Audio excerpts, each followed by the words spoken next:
छोटे का नाम कमलक्ष था। तारकासुर का 3 बेटा जिको अभी लारे मारड़ो बतायो। तो उन तीनों में समान ही बल था। वह जितेंद्रिय सदा काम के लिए संयमी, सत्यवादी, दृढ़ चित्त, महान वीर और देवों से द्रोह करने वाले थे। उन तीनों ने सभी उत्तम उत्तम और मनोहर भोगों का परित्याग करके मेरु पर्वत की एक कंदरा में जाकर परम अद्भुत तपस्या शुरू कर दी। तो वहां पर उन्होंने हजारों वर्ष तक ब्रह्मा जी की प्रसन्नता के लिए अत्यंत उग्र तप किया। तब सुर और असुरों के गुरु महायशवी ब्रह्मा जी उनकी तपस्या से अत्यंत संतुष्ट होकर उन्हें वर देने के लिए प्रकट हो गए। तो ब्रह्मा जी बोलिया, मैं और तुम लोगों के तप से प्रसन्न हो गया हूँ, अतः तुम्हारी कामना के अनुसार तुम्हें सारे वर देने को तैयार हूँ।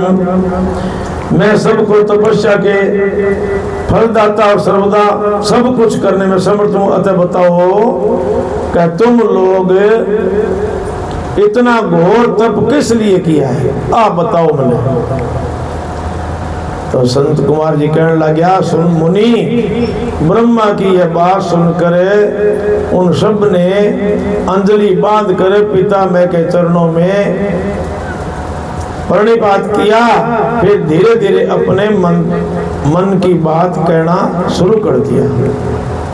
मन की बात के कही दैत्य बोलिया कि ब्रह्मा जी, यदि आप हम पर प्रसन्न हैं और हम वर देना चाहते हैं तो यह वर दो कि सारा प्राणी है जी का, तो सब प्राणियों में हम सब के लिए अवध्य हो जाए, कदे मरा ना, इसो काम कर दो। और आप हमें शिथिल कर दो और हमारे जस जरा रोग आदि सभी शत्रु नष्ट हो जावे, तथा कभी भी मृत्यु हमारे पास ना आवे।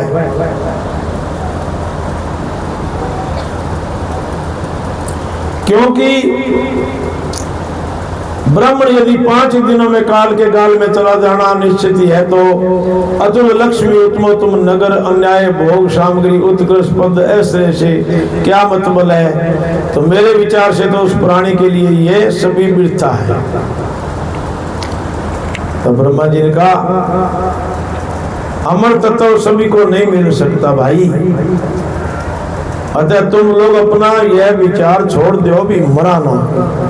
ऐसा तो कोई वरदान को नहीं, तो इसके अलावा और कोई वरदान जो तुम्हें रुचता हो तो वो मांग लो।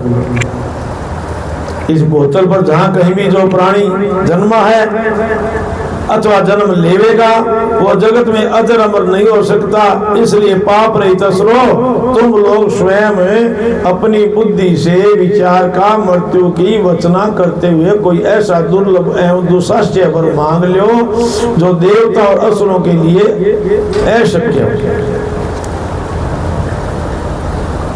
तो उस प्रश्न से तुम लोग अपने बल का आश्रय लेकर पृथक पृथक अपने मरण से किसी होने के जिससे तुम्हारी रक्षा हो और मृत्यु तुम्हें वर्णन न कर सके ऐसा वर मांग लो।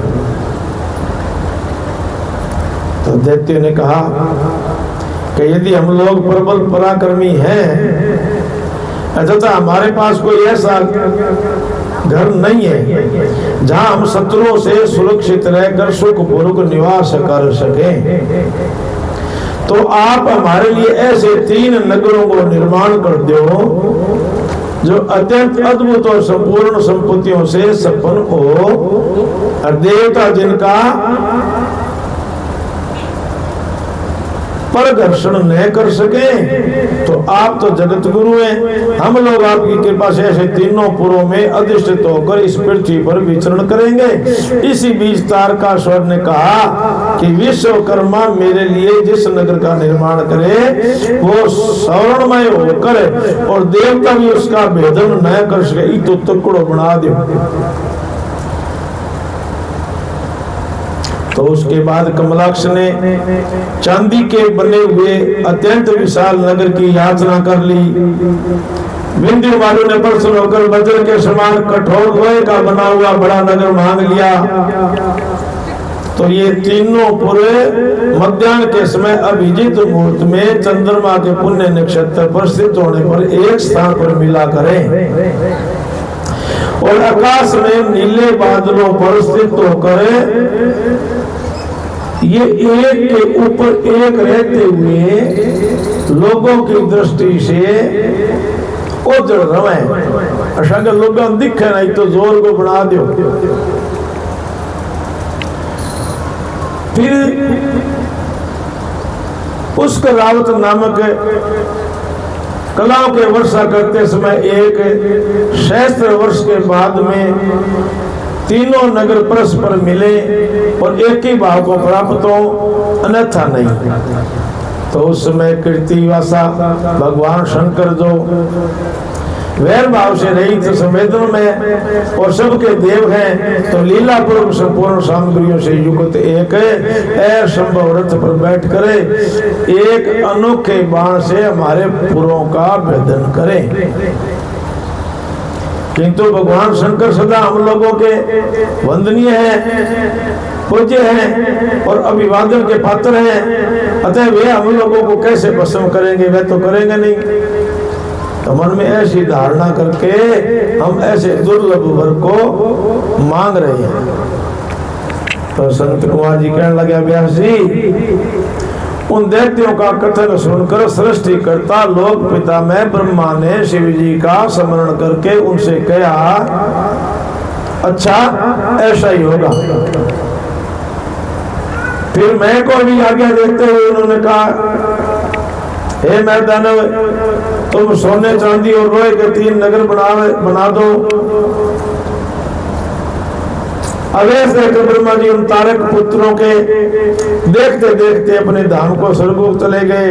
तदनंतर धीरजशाली मैंने अपने तपोबल से नगरों का निर्माण करना शुरू कर दिया। उसने तारकाक्ष के लिए, श्रवण में कमलाक्ष के लिए रजत में और विंध्य वालु के लिए लोह में यो तीनों प्रकार के उत्तम दुर्ग तैयार कर दिए। वो पूरे स्वर्ग अंतरिक्ष और भूतल पर निमित्त हुए थे। तो असुरों के हित में तत्पर रहने वाला मैदानव इन तीनों पुरों को तारकाक्ष आदि असुरों के हवाले करके स्वयं भी उसी में प्रवेश कर गया। इस प्रकार इन तीनों पुरों को पाकर महान बल पराक्रम से सफल वो तारकासुर के लड़के उनमें प्रविष्ट हुए और सब भोगों का उपभोग करने लगे। वो नगर कल्प पेड़ों से व्यापक तथा हाथी घोड़ों से सफल था। उनमें मणि निमित्त झाड़ियों से आच्छादित बहुतेरे महल बने हुए थे। पदराग के बने हुए और सूर्य मंडल के समान चमकीले विमानों से जिनमें चारों ओर दरवाजे लगे हुए थे। तो कैलाश शिखर के समान ऊंचे, चंद्रमा के समान उज्ज्वल दिव्य प्रसादों तथा गोपुरों से उनकी अद्भुत शोभा हो रही थी। और वो अप्सराएं गंधर्वों सिद्धों चारणों से खचाखच भरे थे। प्रत्येक महल में शिवालय, अग्निहोत्रशाला की प्रतिष्ठा, उनमें शिव भक्ति प्रेम शास्त्र के ब्राह्मण, बावड़ी, कुआ, तालाब, बड़ी बड़ी तेलियों से तथा समूह के समूह स्वर्ग में अच्युत हुए पेड़ों से युक्त उद्यानों और वनों में सुशोभित थे बड़ी बड़ी नदियां, नदी और छोटी छोटी सरिताओं से जिनमें कमल खिले हुए थे, उनकी शोभा और बढ़ गई।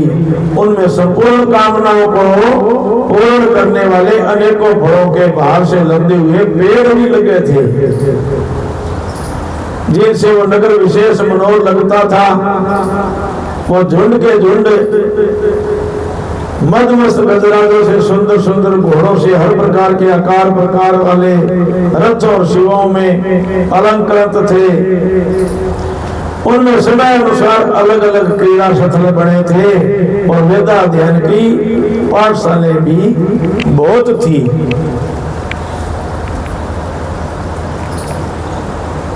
पुण्यशील महात्मा भी देख सकते थे।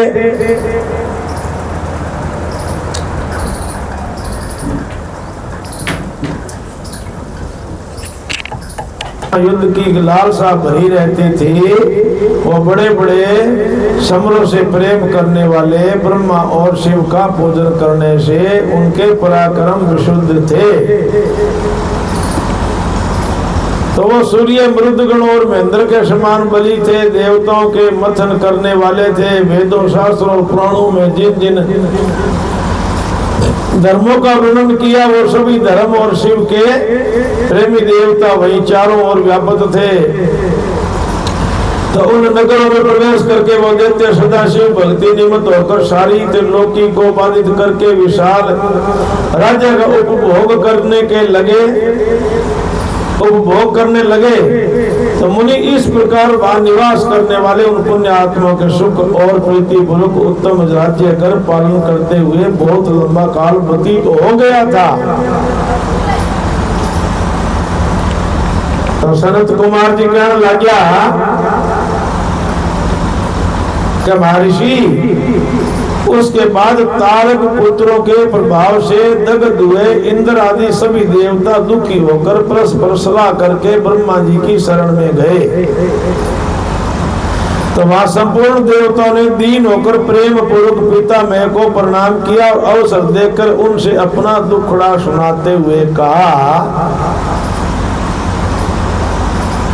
क्या कहा? देवता बोलिया,